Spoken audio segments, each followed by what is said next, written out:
আসসালামু আলাইকুম ওয়া রাহমাতুল্লাহি ওয়া বারাকাতুহু। আপনারা সবাই কেমন আছেন? আলহামদুলিল্লাহ, নাহমাদুহু ওয়া নুসাল্লি আলা রাসূলিল কারীম। আম্মা বা'দ, আউযু বিল্লাহি মিনাশ শাইতানির রাজীম। বিসমিল্লাহির রাহমানির রাহিম। ইন্নাদ দীনা ইনদাল্লাহিল ইসলাম।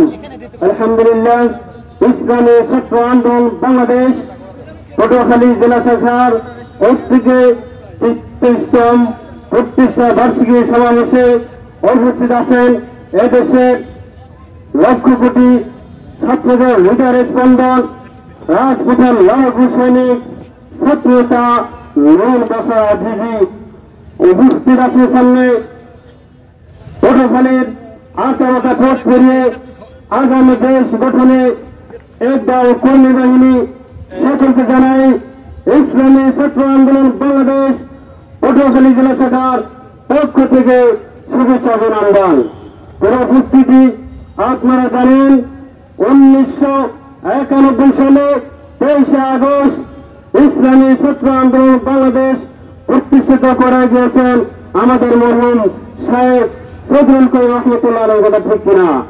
পুরো উপস্থিতি আপনারা জানেন সেই একটি বৃক্ষরোপণ করে গেছিলেন বাংলার জমিনে।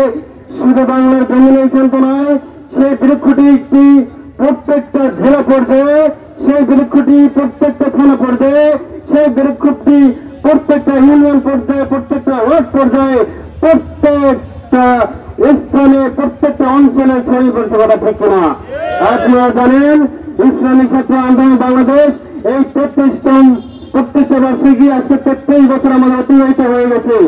আজকে আমরা আমাদের কোন ছাত্র ভাইরা কোন দুর্নীতি দ্বারা আক্রান্ত হয়নি। কথা ঠিক কিনা? আজকে যদি আমরা দেখছি আপনারা আনন্দিত হবেন।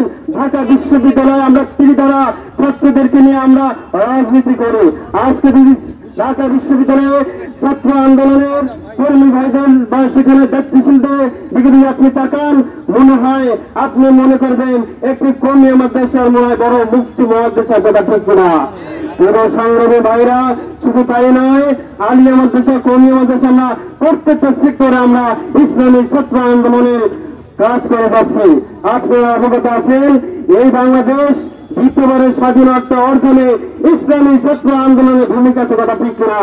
আমরা দেখেছি ১৬ই জুলাই এই দেশের ছাত্র যখন এরকম ভাবে দাবি আদায়ের লক্ষ্যে ঢাকা রাজপথে যখন তারা নেতৃত্ব বা মিছিল বা গণদাবি আদায়ের লক্ষ্যে তারা এরকম ভাবে মিছিল করতেছিল, সেই পর্যায়ে আমাদের এই সরকার বা ফ্যাসিবাদী সরকারের গুন্ডা বাহিনী, পুলিশ এবং তাদের পুলিশ লীগ সহ আমাদের ভাইদের উপর অনেক জুলুমের নির্যাতন তারা করেছে। কথা ঠিক নয়। সেই প্রেক্ষাপট অনুযায়ী ইসলামী ছাত্র আন্দোলন বাংলাদেশ সেই ১৬ই জুলাই রাত্রে ইসলামী ছাত্র আন্দোলন বাংলাদেশ ঢাকা রাজপথে আমরা প্রতিবাদী মিছিল করেছে। কথা ঠিক না? সেই মিছিল থেকে, সেই প্রতিবাদী মিছিল থেকে আমাদের এই দ্বিতীয়বার আমাদের এই দেশ স্বাধীন করা আমাদের অবদান হয়েছে। কথা ঠিক কিনা? এই জন্য সময় স্বল্প, আমি প্রত্যেকটা স্তরে, প্রত্যেকটা শ্রেণী, প্রত্যেকটা পেশার ছাত্র ভাইদেরকে বলবো, আপনি আসুন। বাংলাদেশে ছাত্র রাজনীতি কোনো অভাব নাই। ছাত্র দল আছে, ছাত্র শিবির আছে, ছাত্র মজলিস আছে, এরকম ভাবে ছাত্র লীগও আছে। এদের অবস্থা আর আমাদের অবস্থা দেখুন।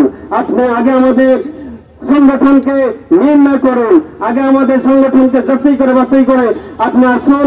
আগামী যদি দেশ যদি পরিচালনা করে যদি করতে হয়, তাহলে ইসলামী ছাত্র আন্দোলন ছাড়া কোনো বিকল্প রাজনীতি দল নেই। কথা ঠিক নয়। আগামী নেতৃত্ব যদি বাংলাদেশে যদি পরিচালনা করতে হয়, পীর সাহেব চরমোনাই হুজুর ছাড়া এদেশে দ্বিতীয় কোনো আর কোনো দল নাই। কথা ঠিক না? এজন্য সকল কথা আহ্বান জানবো পীর সাহেবের হাতকে শক্তিশালী করার জন্য, আমাদের কেন্দ্রীয় মহতারাম সভাপতি নুরুল বশর আজিজি ভাই হাতকে শক্তিশালী করার জন্য সকলকে এগিয়ে আসার জন্য আমি রক্ত আহ্বান রেখে আমার সংক্ষিপ্ত আলোচনা শেষ করছি।